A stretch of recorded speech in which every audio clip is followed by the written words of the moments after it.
ಸಮಾನ ಮನಸ್ಕ ಶಾಸಕರುಗಳು ಕಾಂಗ್ರೆಸ್ನಲ್ಲಿ ಜಾಸ್ತಿ ಆಗ್ತಾ ಇದ್ದಾರೆ. ಅಂದರೆ ಸಮಾನ ಮನಸ್ಕ ಶಾಸಕರು ಅಂತ ಹೇಳುವಂತಹ ಗುಂಪುಗಳು ಬೇರೆ ಬೇರೆ ಆಗಿರುತ್ತೆ. ಒಂದು ವಿಚಾರಕ್ಕೆ ಸಂಬಂಧಪಟ್ಟಂಥ ಸಮಾನ ಮನಸ್ಕರು ಒಂದು ಕಡೆ ಇದ್ದಾರೆ, ಇನ್ನೊಂದು ವಿಚಾರಕ್ಕೆ ಸಂಬಂಧಪಟ್ಟಂಥ ಸಮಾನ ಮನಸ್ಕರು ಮತ್ತೊಂದು ಕಡೆ ಇದ್ದಾರೆ. ಅಂಥದ್ದೇ ಒಂದು ಸಮಾನ ಮನಸ್ಕ ಶಾಸಕರ ಗುಂಪು ಸತೀಶ್ ಜಾರಕಿಹೊಳಿ ಅವರ ಜೊತೆಗೆ ದೆಹಲಿಗೆ ಹೋಗಿದೆ. ದೆಹಲಿಗೆ ಹೋಗ್ತಾ ಇದ್ದಂತೆಯೇ ಇದು ಕುರ್ಚಿ ರಾಜಕೀಯದ ಸುತ್ತಲೂ ಗಿರಕಿ ಹೊಡೆಯೋದಕ್ಕೆ ಶುರು ಮಾಡಿದೆ. ಕಾಂಗ್ರೆಸ್ನಲ್ಲಿ ಜೋರಾಗ್ತಾ ಇದೆ ಕುರ್ಚಿ ರಾಜಕೀಯ, ಕುರ್ಚಿ ಪಾಲಿಟಿಕ್ಸ್. ಇದು ಸದ್ಯಕ್ಕೆ ಕಾಂಗ್ರೆಸ್ನಲ್ಲಿ ನಡೀತಾ ಇರುವಂತಹ ಬಹಳ ಪ್ರಮುಖವಾದಂತಹ ಬೆಳವಣಿಗೆ. ಒಂದು ಟೀಮ್ ಆಲ್ರೆಡಿ ವಿದೇಶಕ್ಕೆ ಹೋಗಿದೆ, ಇದೇ ಸಂದರ್ಭದಲ್ಲಿ ಮತ್ತೊಂದು ಟೀಮ್ ದೆಹಲಿಗೆ ಹೋಗಿದೆ. ಒಂದು ಟೀಮ್ ವಿದೇಶಕ್ಕೆ ಹೋದರೆ ಇನ್ನೊಂದು ಟೀಮ್ ದೆಹಲಿಗೆ ಹೋಗಿದೆ. ದೆಹಲಿಯಲ್ಲಿ ಸತೀಶ್ ಜಾರಕಿಹೊಳಿ ಮತ್ತು ಟೀಮ್ ಮೊಕ್ಕಾಂ ಹೂಡಿದೆ. ಅವರು ಅಲ್ಲಿ ಕೇಂದ್ರ ನಾಯಕರುಗಳನ್ನು, ಕಾಂಗ್ರೆಸ್ನ ಹೈಕಮಾಂಡ್ನ ನಾಯಕರುಗಳನ್ನು ಭೇಟಿಯಾಗೋದಕ್ಕೆ ಸತೀಶ್ ಜಾರಕಿಹೊಳಿ ಮತ್ತು ಅವರ ತಂಡದ ಸದಸ್ಯರುಗಳು ಪ್ರಯತ್ನವನ್ನು ಮಾಡ್ತಾ ಇದ್ದಾರೆ. ಹಾಗಾದರೆ ಏನಿದರ ಮಹತ್ವ ಅನ್ನುವಂಥ ಪ್ರಶ್ನೆ ಬಂದೇ ಬರುತ್ತೆ. ಮತ್ತು ಇದರಲ್ಲಿ ಬಹುತೇಕರು ಒಂದು ಜೊತೆಯಾಗಿರುವಂತಹ ರೀತಿಯನ್ನು ಗಮನಿಸಿದಾಗಲೂ ಕೂಡ ಇಲ್ಲೂ ಕೂಡ ಯಾವುದೋ ಒಂದು ರಾಜಕೀಯದ ಅಜೆಂಡಾ ಇದೆ ಅಂತ ಅನ್ನಿಸುವಂಥದ್ದು ಸಹಜ. ಯಾಕಂದರೆ ಯಾವುದೇ ಅಜೆಂಡಾ ಇಲ್ಲದೆ ಸುಮ್ಮನೆ ಯಾರೂ ಕೂಡ ದೆಹಲಿಗೆ ಹೋಗೋದಿಲ್ಲ. ಹೋಗೋದಿದ್ರೂ ಕೂಡ ಒಬ್ಬರೋ ಇಬ್ಬರೋ ಹೋಗ್ತಾರೆ. ಆದರೆ ಇಲ್ಲಿ ಹೋಗಿರ್ತಕ್ಕಂತಹ ಶಾಸಕರುಗಳನ್ನು ಗಮನಿಸಿದರೆ ವಿಶೇಷವಾಗಿ ಇದರಲ್ಲಿ ಕಿತ್ತೂರು ಕರ್ನಾಟಕ ಭಾಗದ ಶಾಸಕರುಗಳ ಸಂಖ್ಯೆ ಜಾಸ್ತಿ ಇದೆ. ಹಾಗೆಯೇ ಬಳ್ಳಾರಿ ಭಾಗದ ಶಾಸಕರುಗಳಿದ್ದಾರೆ. ವಿಶೇಷವಾಗಿ SC ST ಸಮುದಾಯಗಳ ನಾಯಕರುಗಳು ಪ್ರಬಲವಾಗಿ ಗೋಚರಿಸ್ತಾ ಇದ್ದಾರೆ. ಹಾಗೆಯೇ ಕೋನ್ ರೆಡ್ಡಿಯವರು ಕೂಡ ಬಂದಿದ್ದಾರೆ. ಸೌದತ್ತಿಯ ವಿಶ್ವಾಸ್ ವೈದ್ಯರು ಕೂಡ ಇದರಲ್ಲಿ ಹೋಗಿರುವಂಥವ್ರು ಕೂಡ ನಾವು ಗಮನಿಸ್ತಿದ್ವಿ. ಪಾಟೀಲರು ಕೂಡ ಈ ಟೂರ್ನಲ್ಲಿ ದೆಹಲಿಗೆ ಹೋಗಿದ್ದಾರೆ. ಹಾಗಾದರೆ ಸತೀಶ್ ಜಾರಕಿಹೊಳಿ ಅವರ ದೆಹಲಿ ಟೂರ್ನ ಮಹತ್ವ ಏನು ಅನ್ನೋದು ನಾವು ಗಮನಿಸಬೇಕು. ಅಧಿಕಾರ ಹಂಚಿಕೆ, ಕುರ್ಚಿ ಕಚ್ಚಾಟದ ಬೆನ್ನಲ್ಲೇ ದೆಹಲಿಗೆ ಸತೀಶ್ ಜಾರಕಿಹೊಳಿ ಅವರು ಕೂಡ ಪ್ರಯಾಣವನ್ನು ಬೆಳೆಸಿದ್ದಾರೆ. ಸತೀಶ್ ಜಾರಕಿಹೊಳಿ ಅವರು ಆಗೊಮ್ಮೆ ಈಗೊಮ್ಮೆ ಅಂತೇಳಿ ಅಲ್ಲ, ಬಹಳ ಫ್ರೀಕ್ವೆಂಟ್ ಆಗಿ ದೆಹಲಿಗೆ ಹೋಗ್ತಾ ಇದ್ದಾರೆ.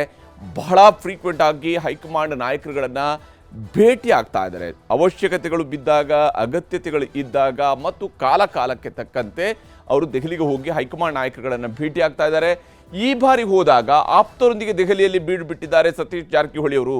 ಈ ಬಾರಿ ಅವರು ಆಪ್ತರ ಜೊತೆಗೆ ಹೋಗಿ ದೆಹಲಿಯಲ್ಲಿ ಬೀಡು ಬಿಟ್ಟಿದ್ದಾರೆ. ಮೊನ್ನೆಷ್ಟೇ DK ಶಿವಕುಮಾರ್ ಅವರು ದೆಹಲಿಗೆ ಹೋಗಿದ್ರು. 3 ದಿವಸಗಳ ಕಾಲ ದೆಹಲಿಯಲ್ಲೇ ಇದ್ದರು. ವಿಶೇಷವಾಗಿ ಅಸ್ಸಾಂ ಎಲೆಕ್ಷನ್ಗೆ ಸಂಬಂಧಪಟ್ಟಂತೆ ಅವರು ದೆಹಲಿ ಟೂರನ್ನು ಮಾಡಿದರು. ಆದರೆ ಆ ಸಂದರ್ಭದಲ್ಲಿ ಬಹಳಷ್ಟು ಚರ್ಚೆ ರಾಜ್ಯದ ಕುರ್ಚಿಯ ಸುತ್ತಲೂ ನಡೀತು. ಈಗ ಸತೀಶ್ ಜಾರಕಿಹೊಳಿ ಅವರು ದೆಹಲಿಗೆ ಹೋಗಿದ್ದಾರೆ. ಸತೀಶ್ ಜಾರಕಿಹೊಳಿ ಅವರು ಕರ್ನಾಟಕದ PWD ಸಚಿವರು ದೆಹಲಿಗೆ ಹೋದಾಗ ಸಹಜವಾಗಿ ಕುತೂಹಲ ಹೆಚ್ಚಾಗಿದೆ. ಇದರಲ್ಲಿ ಬೆಳಗಾವಿ, ಧಾರವಾಡ ಭಾಗದ 20ಕ್ಕೂ ಹೆಚ್ಚು ಶಾಸಕರೊಂದಿಗೆ ದೆಹಲಿಗೆ ಸತೀಶ್ ಜಾರಕಿಹೊಳಿ ಅವರು ಹೋಗಿದ್ದಾರೆ. ಸತೀಶ್ ಜಾರಕಿಹೊಳಿ ಅವರ ಜೊತೆಗೆ ಹೋಗಿರುವಂಥರಲ್ಲಿ ಬೆಳಗಾವಿ ಭಾಗದವರು, ಹುಬ್ಳಿ ಧಾರವಾಡ ಭಾಗದವರು, ಹಾಗೆಯೇ ಬಳ್ಳಾರಿಯ ಶಾಸಕರುಗಳು ವಿಶೇಷವಾಗಿ ಗುರುತಿಸ್ಕೊಂಡಿದ್ದಾರೆ. ಈ ಶಾಸಕರು ಯಾವ ಕಾರಣಕ್ಕಾಗಿ ಹಾಗಾದರೆ ಸತೀಶ್ ಜಾರಕಿಹೊಳಿ ಅವರ ಜೊತೆಗೆ ಹೋಗಿದ್ದಾರೆ ಅನ್ನೋಂಥ ಪ್ರಶ್ನೆ ಬಂದೇ ಬರುತ್ತೆ. ಸಂಜೆ ಅಥವಾ ರಾತ್ರಿ ಹೈಕಮಾಂಡ್ ನಾಯಕರ ಭೇಟಿಯಾಗುವ ಸಾಧ್ಯತೆಯೂ ಕೂಡ ಇದೆ.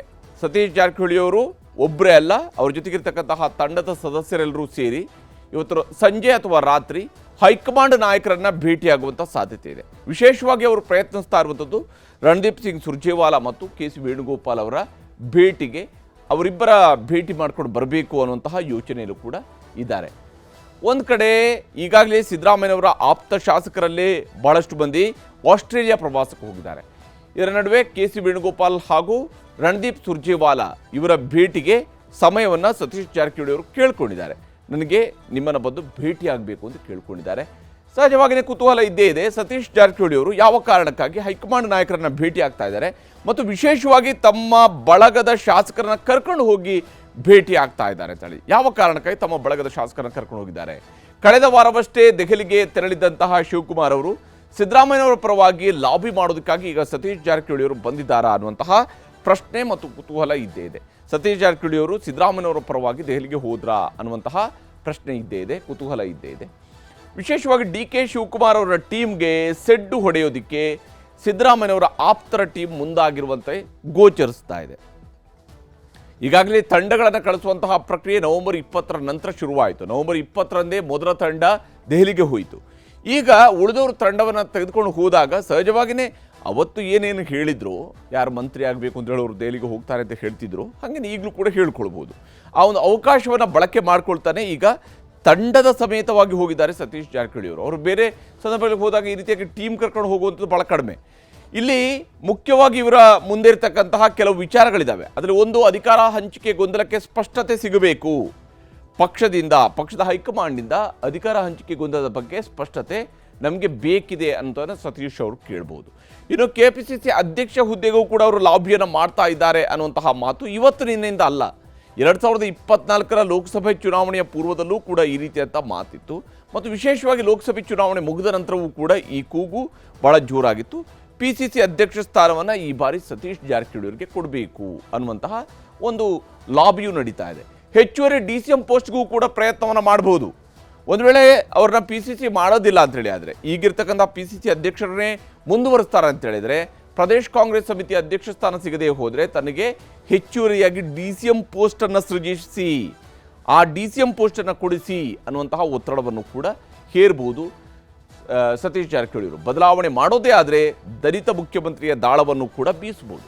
ಒಂದು ವೇಳೆ ನೀವು ಮುಖ್ಯಮಂತ್ರಿ ಬದಲಾವಣೆ ಮಾಡ್ತೀರಿ ಅಂತ ಹೇಳಿದರೆ ಆವಾಗ, ಈಗಲ್ಲ, ಯಾವಾಗ ಬದಲಾವಣೆ ಬಗ್ಗೆ ನಿರ್ಧಾರ ಕೈಗೊಳ್ತಿರೋ ಆವಾಗ ದಲಿತ ಮುಖ್ಯಮಂತ್ರಿಯನ್ನು ಮಾಡಿ, ಕರ್ನಾಟಕದ ಇತಿಹಾಸದಲ್ಲಿ ದಲಿತರು ಮುಖ್ಯಮಂತ್ರಿ ಆಗಿಲ್ಲ, ಹೀಗಾಗಿ ದಲಿತ ಮುಖ್ಯಮಂತ್ರಿ ಮಾಡಿ ಅನ್ನುವಂತಹ ದಾಳವನ್ನು ಕೂಡ ಸತೀಶ್ ಅವರು ಉರುಳಿಸಬಹುದು.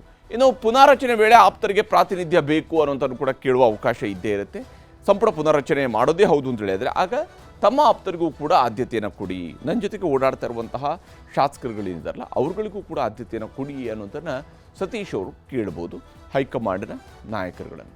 ಈ ದೆಹಲಿಗೆ ಹೋಗಿರ್ತಕ್ಕಂಥ ಟೀಮ್ನಲ್ಲಿ ಯಾರ್ಯಾರು ಇದ್ದಾರೆ ಅನ್ನೋಂಥ ನಾವು ಗಮನಿಸೋದಾದರೆ, ಭಾಳ ಮುಖ್ಯವಾಗಿ ಬಳ್ಳಾರಿ ಗ್ರಾಮೀಣದ ಶಾಸಕರಾಗಿರ್ತಕ್ಕಂತಹ ಬಿ ನಾಗೇಂದ್ರ ಅವರು ಹೋಗಿದ್ದಾರೆ, ಡಾಕ್ಟರ್ NT ಶ್ರೀನಿವಾಸ್ ಅವರಿದ್ದಾರೆ, ಕೂಡ್ಲಿಗಿ ಶಾಸಕರು, ಹಾಗೆಯೇ KS ಬಸವಂತಪ್ಪ ಅವರಿದ್ದಾರೆ, ಮಾಯಕೊಂಡದ ಶಾಸಕರು ಕೂಡ ಈಗಾಗಲೇ ದೆಹಲಿಗೆ ಹೋಗಿದ್ದಾರೆ.